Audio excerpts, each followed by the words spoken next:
Alright, it's time to finally finish up the beginning of this story. Part 1C? Let's get at it. Alright, guest narrator, you know what to do. Yes, finally. We can put an end to the beginning of this story. Now then, let's get to it. As they flew into space, they made their way towards Vorsalon's ship. Quark, come in. Do you read me? Ratchet? Oh, it's good to hear from you again. Did you bring along your little lady friend? Yeah, I'm here. What's the sitch? They have us in these containment fields. They're quite empty and they're coming with food. Oh, thank goodness they're bringing us hot water, you animals. Kim and Ratchet exchanged annoyed looks with each other. They both then rolled their eyes and shook their heads. Listen, we need you to activate the nav beacon on your belt. Can you do that? They heard a vivid chime. Good. Now hang tight. We're on our way. Ratchet and Kim out. Communications with Quark were switched off. He hasn't changed a bit. They flew inward toward Vorsalon's ship. As they got close to it, they were attacked by the ship's defenses. They were able to fight off the defenses as well as any other threats as they made their strides to advance towards it. They were able to fight off all threats. They found a spot on the warship to land their ship and got out. They made their way towards finding an entrance to the massive ship. They contacted Quark along the way. Quark, we arrived on the ship. Where are you? I don't know. All I can see is that it's a cell with some sort of containment field and... Ugh! It smells like my high school gym locker. That would bring back a lot of bad memories for Ron. All right, maintain radio silence. We'll contact you once we're inside. Sounds as though Quark isn't doing very well. He's been through worse. Oh, I can believe that. They continued on through the exterior of the ship. As their trek went on, they were faced with the exterior's defenses. Thankfully, they were able to fight through them, especially Kim, thanks to the extra assistance of the special features of her Centurion armor. They were able to make their way inside. Breach detected in Starbullet airlock. Dispatching engineer. The second they entered, the ship's interior defenses attempted to stop them in their tracks. They advanced further, impeding one obstruction after another. Suddenly, they heard Vorsalon over the loudspeaker. Oh, perfect timing. Attention, troopers! We just learned that the rebel Azimuth has escaped our troops once again. I have spoken to Dr. Nefarious, and he has agreed to raise the bounty to 50,000 bolts, dead or alive. Azimuth? Do we know anyone by that name? No, but from what I can tell, this Azimuth person has caused Vorsalon and Nefarious a lot of problems. I can't tell if that's a good thing or a bad thing. It depends on our situation. They made their way through more and more, coming across one seemingly impassable obstruction after another. They knew how to handle these situations, as they have specialized in such. Along the way, they contacted Quark again. Quark! Status update! This Vorsalon guy means business. He said he'll kill us if we don't give up Alistair Azimuth. And just who is this Azimuth person? I don't know. Some rebel. Well, that's helpful. Doesn't matter. Let's just find out what we can. If he's an enemy to Nefarious, then he's a friend to us.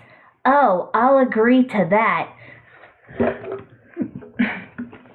They kept on fighting through. There were plenty more enemies as well as other hindrances in the way, but neither could impede their advances. They continued to fight off through all of them until they were able to arrive at an elevator. Select floor, please. Detention wing? The elevator descended. Wow, that was easy. I know, right? I can't believe that worked. What was that? Nothing. I love that so much. Yes, I know. Continue reading, please. As soon as they arrived at the requested floor, they immediately spotted Vorsalon interrogating a few of the fungoids. Oh, here we go. Insolent creature, give me the location of the rebel Azimuth. We don't know! That wasn't Azimuth! It was just a young Lombax! You are foolish to protect him. Guards, throw them into the brig! If they haven't broken by the time we change sectors, eject them out the airlock! Someone help us! The fungoids were placed in the containment cell. They're talking about you, Ratchet, but for some reason, he seems to think that you're this Azimuth person that he's been trying to hunt down. You seem to be right about that, but why does he think that I'm Azimuth?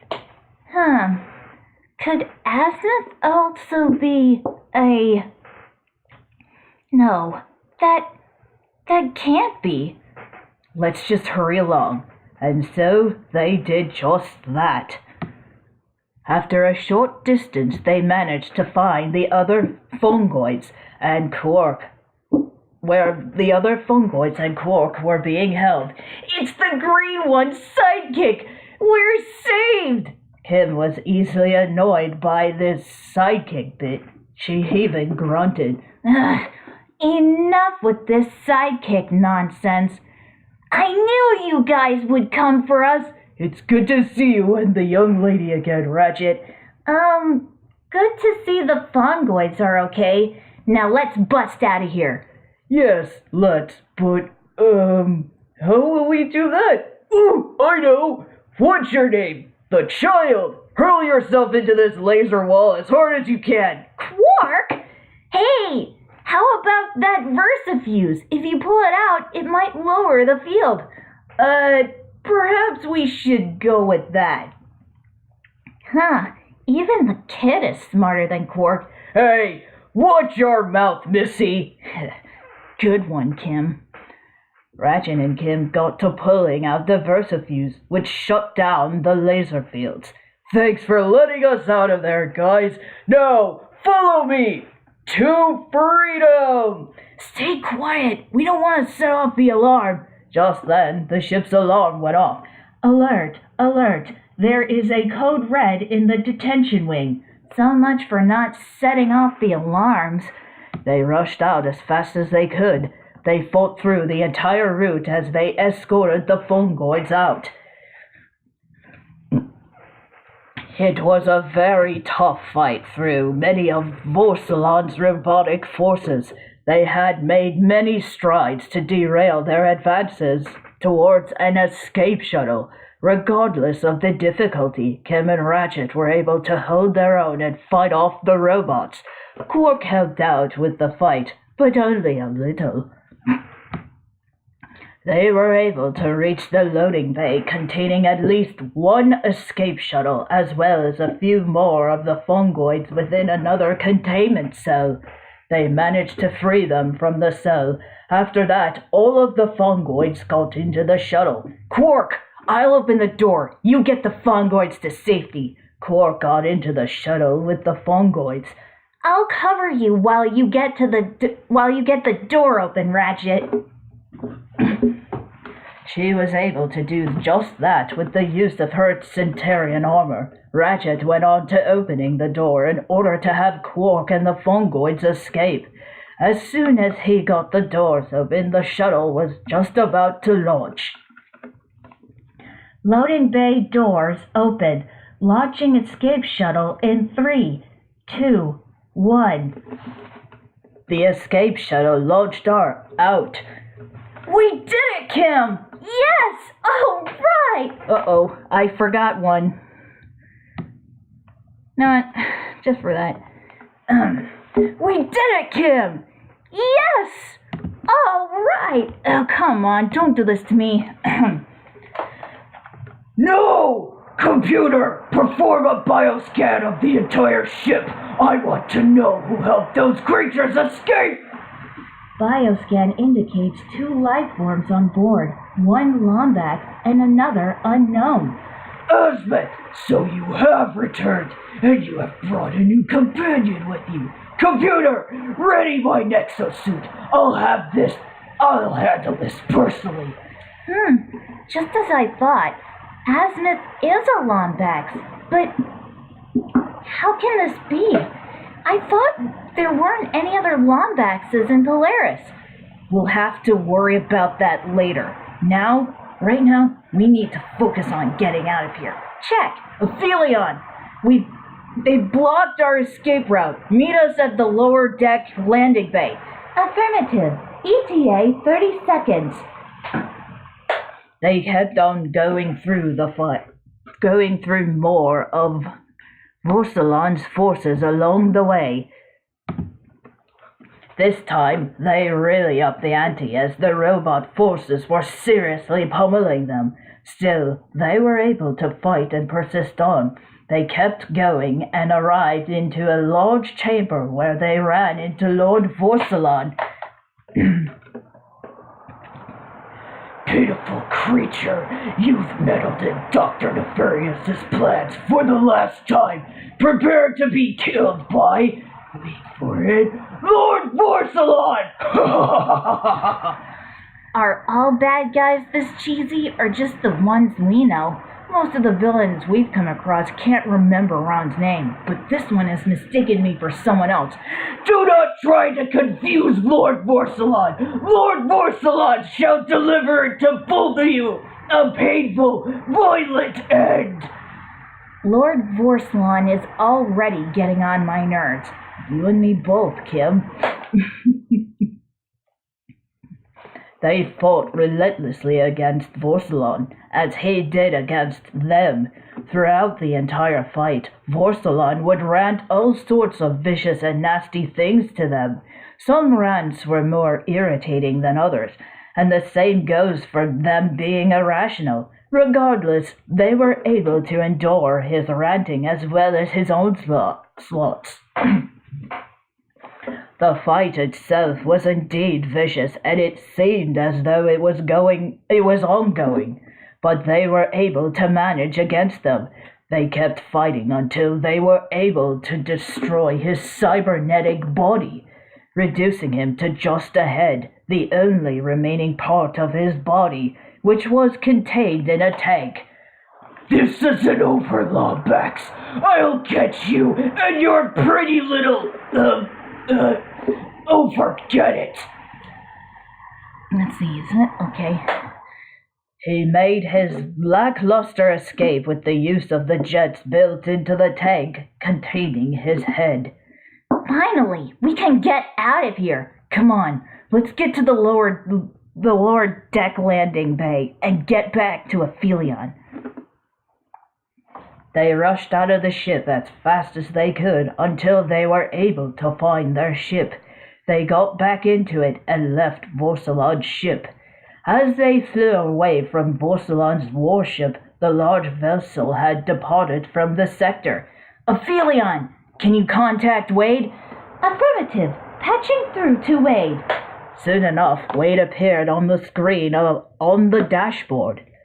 Hey guys, what's up? Kim and I just came face to face with some nutcase who kept mistaking me for someone named Alistair Azmith. That's strange. How can anyone easily mistaken you for someone else? You're like one of a kind. Well, here's the thing. We were able to find out that Alistair Azmith is a Lombax. What? Another Lombax? But I thought that Ratchet was the only one left. So did we. But it turns out there's another one, and he lives somewhere within this quadrant. Do you think you can locate where this azimuth could be. I'll get right on it, you guys. They waited a few moments as Wade did his analyzing. It didn't take him long to do so. Done. I just did a widespread scan of the entire quadrant, and I was able to pick up on a reading of a Lombax other than Ratchet. I would think that's azimuth. Can you tell us where you were able to locate that reading? It seems to be coming from a distant planet called Torn 4 within the Vela sector. Sending coordinates to you now. Let's go. And so they made their way for the Vela sector post-haste. Oh my goodness. That was quite a mouthful. Oh, finally, part 1 is done. I can't believe how long it took me to begin the story. Yes, it's quite surprising, really. You wanted to do this in one video, but after you were suggested to shortening them, you just had to make that decision to break this first part into 3 segments. Yeah, I know. I really wanted to do all this in one shot, but I didn't want the video to be too long. You know something? I've noticed some very, very interesting characters throughout these games, and that Vorslon guy, he sure sounded a lot like Grievous. Speaking of Grievous, no, I thought I already told you where you're not going to mention that. Oh, all right. Well, that should be all for now. Next time, we shall get on to part 2 after doing 3 videos. So, until next time, everybody, see ya!